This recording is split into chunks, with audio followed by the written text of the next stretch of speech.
आइए सुने कबीर जी के दोहे। कबीर राज तजना सहज है, सहज त्रिया का नेह, मान बढ़ाई ईर्षा दुर्लभ तर्जना ये है।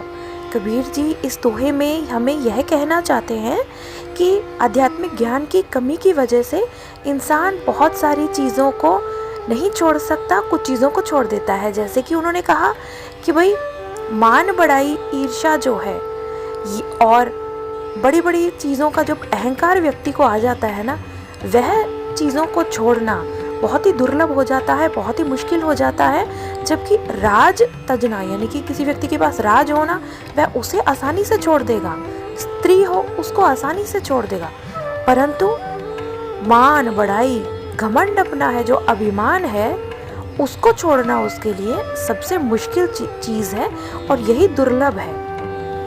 अगले दोहे में कबीर जी कहते हैं, कबीर सुमिरन स्यों मन ल्याइए, जैसे पानी मीन प्राण तजय पल पिछड़े, सार कबीर कह दीन। कबीर जी कहते हैं कि स्मरण से, सिमरन से भगवान को याद करना जो है, उससे मन को इस तरह से लगा कर रखना चाहिए जैसे मछली पानी से लगाती है। यदि मछली एक पल भी जल से बाहर निकाल दी जाए तो तड़प तड़प कर मर जाती है। इसी तरह से कबीर जी कहते हैं कि निचोड़ उन्होंने कह दिया है कि जैसे जल के बिना मछली प्राण त्याग देती है, उसके बिना वह जी नहीं सकती, उसी तरह से साधक जो है, परमात्मा का जो भक्त है, उसे दिन रात हर समय परमात्मा का ही स्मरण करते रहना चाहिए। और उसे ऐसा लगना चाहिए कि अगर वह भगवान को नहीं याद कर सका ना, तो उसे ऐसा लगना चाहिए कि उसका सब कुछ लुट गया।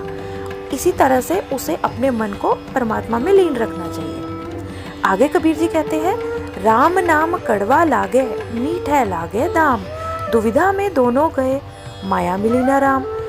कबीर जी कहते हैं कि भगवान का जो सत्संग है, वो ना सुनने वाले जो मानव हैं, उनको परमात्मा के विधान का ज्ञान नहीं होता।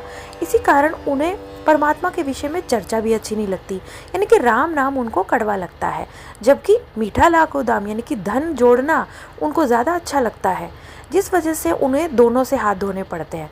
यानी कि उनका धन जो है वह तो यहीं रह जाता है, और परमात्मा को उन्होंने प्रेम नहीं किया, इस वजह से उन्हें परमात्मा की भी प्राप्ति नहीं होती।